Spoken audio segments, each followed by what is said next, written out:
here you are. You're at Pimlico. You just watched your Kentucky Derby winner train. Your thoughts?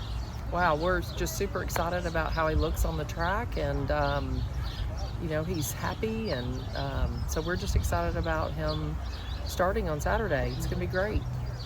Maybe raining, who knows, we'll see. I would be one person that it literally cannot rain on your parade because you don't care. Right, that's exactly right. I mean, I hate it for my outfit, but other than that, it's okay.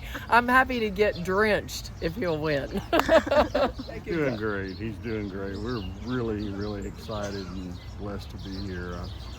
I didn't think there's anything better than the Derby, and we still haven't come up for air on that one yet, but we're getting close. And I think you all bred him as well. Yes. That makes it even more special. Yeah, it's our first homebred. Yeah, so Bobby Joe, you've been long with the team. Just your thoughts. Well, I mean, again, we're just super excited about him being here today, and he's a great horse. He's so chill. He's just an old soul, like Kenny says, and like she said, we're still trying to come down off of winning the Derby. So, but we're going to come down for Saturday for sure, so we can win this one. No, please do. Okay, this is ESPN. Your thoughts? Being here, watching your Kentucky Derby winner train. You know, it's just an honor to be here. You know, pleasure to just come here. The guys, I mean, the whole crew here has been just absolutely wonderful to us so far, and you know, the horse is doing great. He's really moving smooth this morning. I like the way he's moving. Worked good in the paddock, real calm, just like always.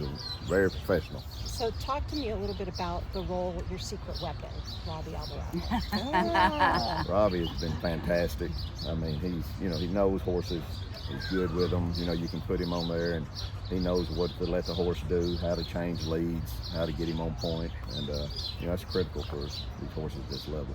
Has it been a benefit to y'all having him be on Dan the last couple weeks since the Derby?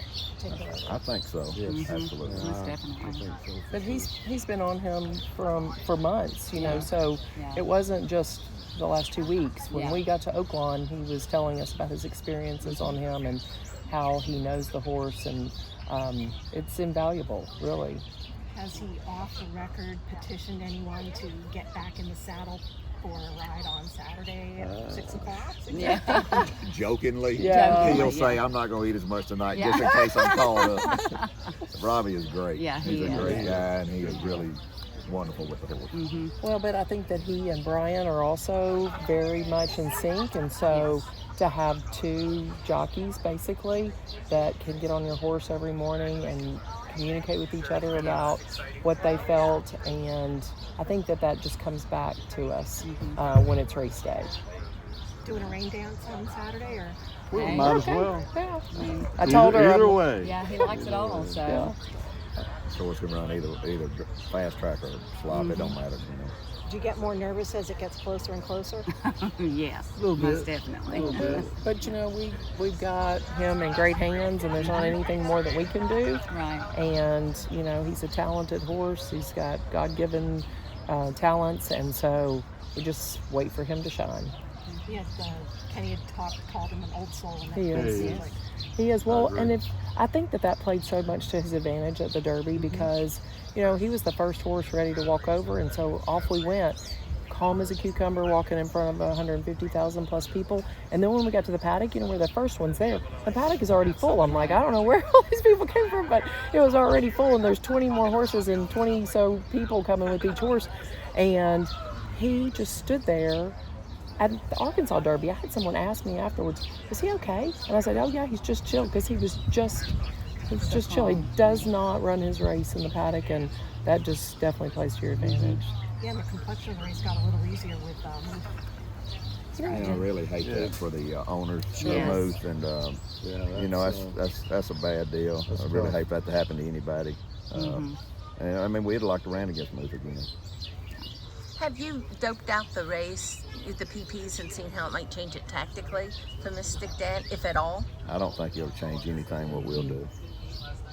With that win. Brian knows what to do. Yeah. That's right. He's pretty amazing. But just again, put in perspective that a filly you, at Kenny's suggestion, decided to breed that had never even been in a stakes race.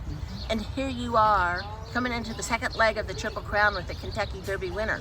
Yeah, ma'am, she had a good career. She was just an allowance winner, but I think potentially she might have could have won. Maybe got a little black type. She wouldn't have been a stakes horse, I don't believe.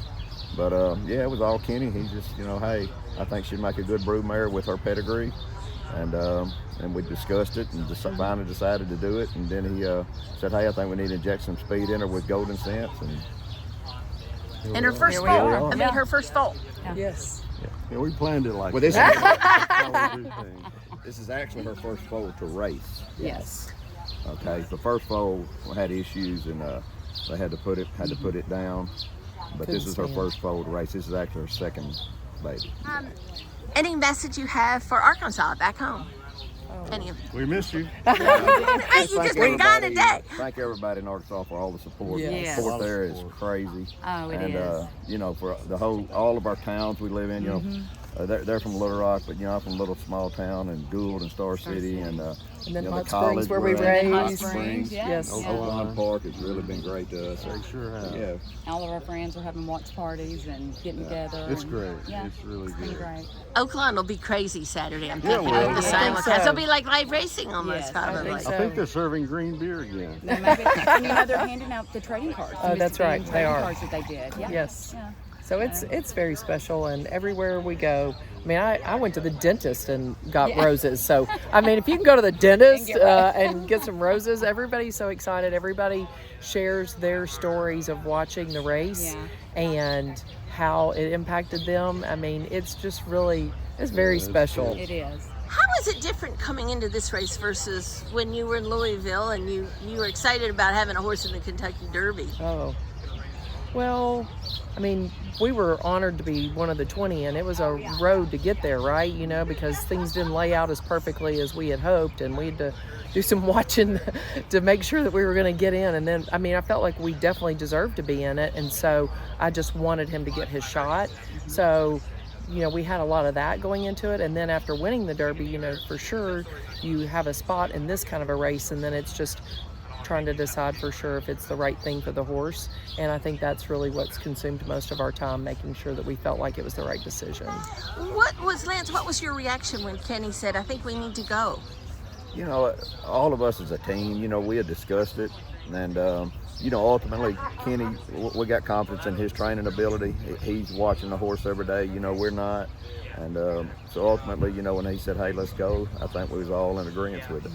We had, Brian signed off on it, the vet signed off on it, which is important. And so when you get all those check marks, it's time to go.